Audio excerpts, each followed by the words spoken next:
This is Storybook Radio.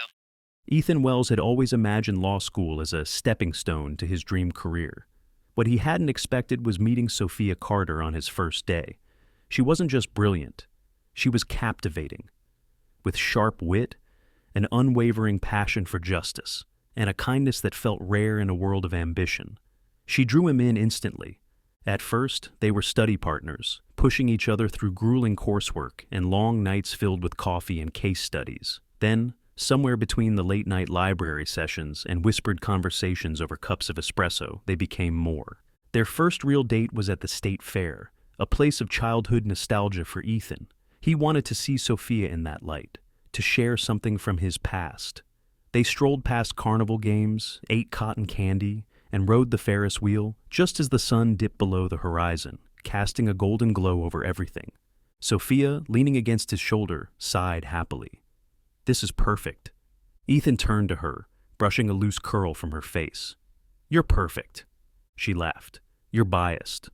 "I am," he admitted, then after a beat of hesitation, kissed her. It was soft, tender, yet filled with an urgency that told them both.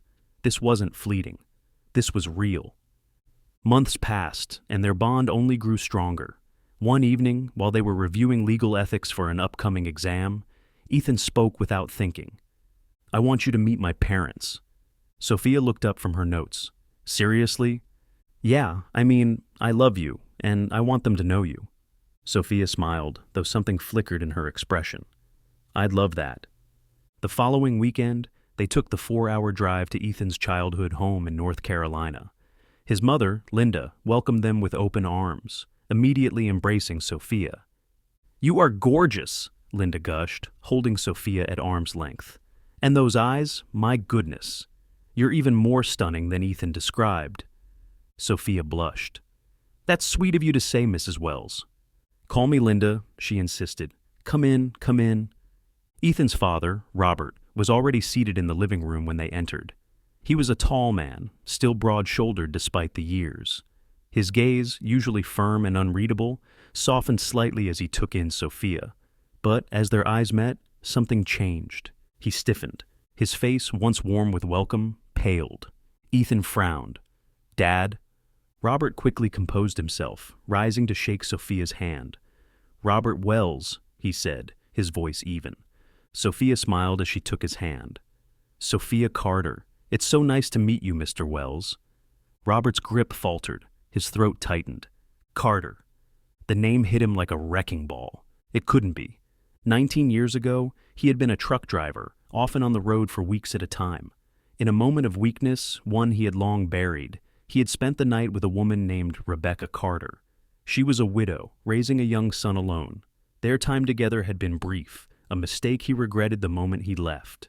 Months later, she reached out to him, claiming she was pregnant with his child. He ignored her. He had a family, a life. He convinced himself it wasn't his problem.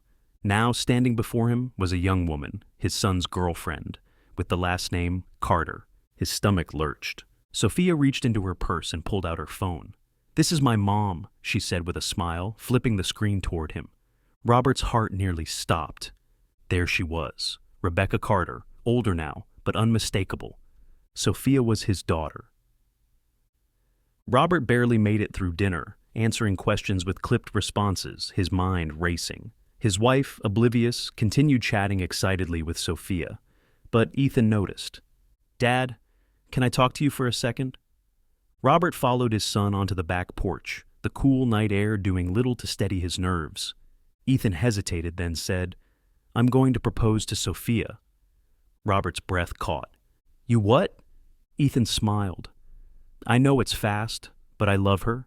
She's everything I've ever wanted, Dad. I'm planning to do it soon." Robert gripped the railing, his knuckles turning white. He felt the weight of his past suffocating him.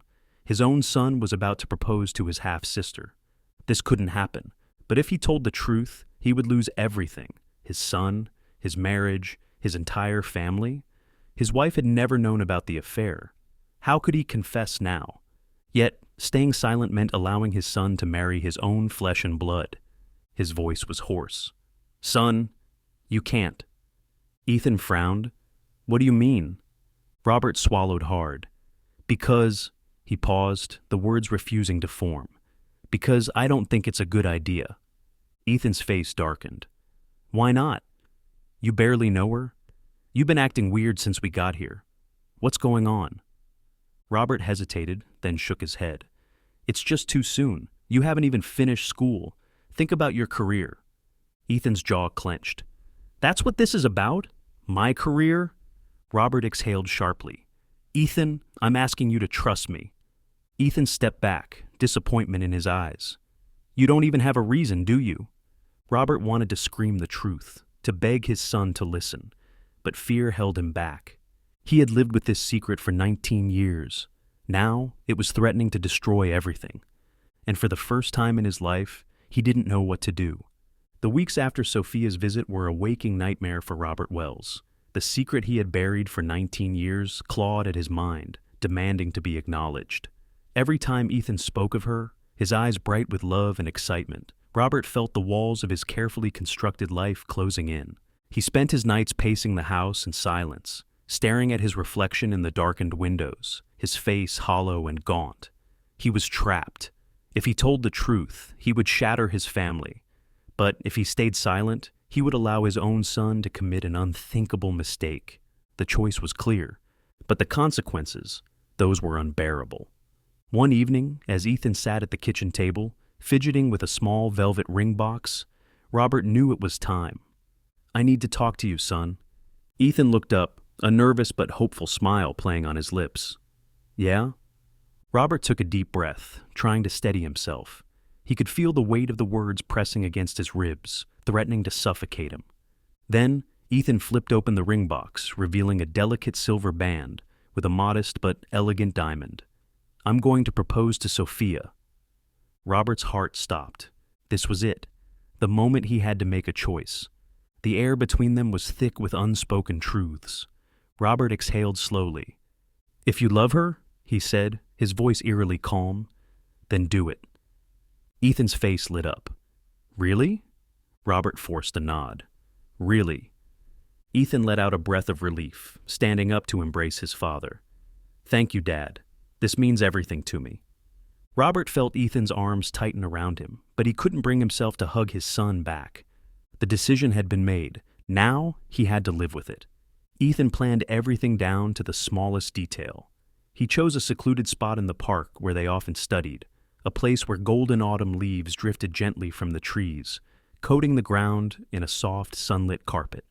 When Sophia arrived, dressed in her usual effortless elegance, Ethan's heart pounded in his chest. He took her hands, staring into her deep brown eyes, and for the first time in his life, he felt like he was exactly where he was meant to be. Sophia, he began, his voice steady but filled with emotion. Before I met you, I thought I knew where my life was headed. I thought I had it all figured out. But then, you walked into my life, and suddenly, nothing made sense except you. Sophia's lips parted slightly, her eyes glistening with unshed tears. I want to spend every day of my life with you, Ethan continued, dropping to one knee. Sophia Carter. Will you marry me? Sophia let out a soft, surprised laugh, covering her mouth with her hands. Then she nodded, her head shaking as she whispered, Yes. 1,000 times, yes. Ethan slipped the ring onto her finger as she threw herself into his arms, laughing and crying at the same time. The moment was perfect. But perfection was never meant to last. The days that followed were a blur of happiness and planning. Ethan called his mother to share the news, while Sophia's excitement was infectious. She couldn't stop smiling, showing off the ring to anyone who would look. But Robert remained silent. He watched everything unfold with a vacant expression, his mind a storm of regret and fear. Then, one evening, everything changed. Ethan was sitting in the library waiting for Sophia to meet him after running some errands. His phone buzzed. It wasn't Sophia. It was an unknown number. Frowning, he answered. Is this Ethan Wells? Yes, he replied cautiously. This is Officer Reynolds from the Durham Police Department. I'm sorry to inform you that Sophia Carter was in a car accident this evening. The world tilted beneath Ethan's feet. What? He whispered. There was a fatal collision on Highway 15. She was pronounced dead at the scene. Ethan couldn't breathe. His heart pounded so violently he thought it might burst. "Sir?" The officer's voice was distant now, muffled by the ringing in his ears. "This isn't real," Ethan mumbled. "This can't be real." But it was. His world had just been ripped apart.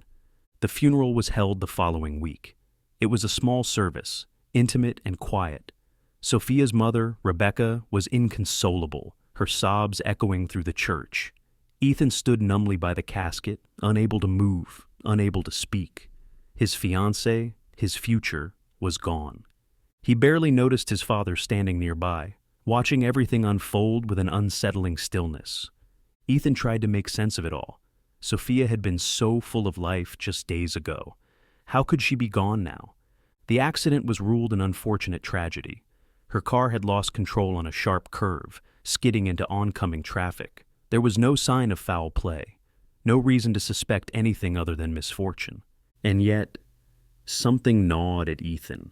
His father had been so calm, too calm.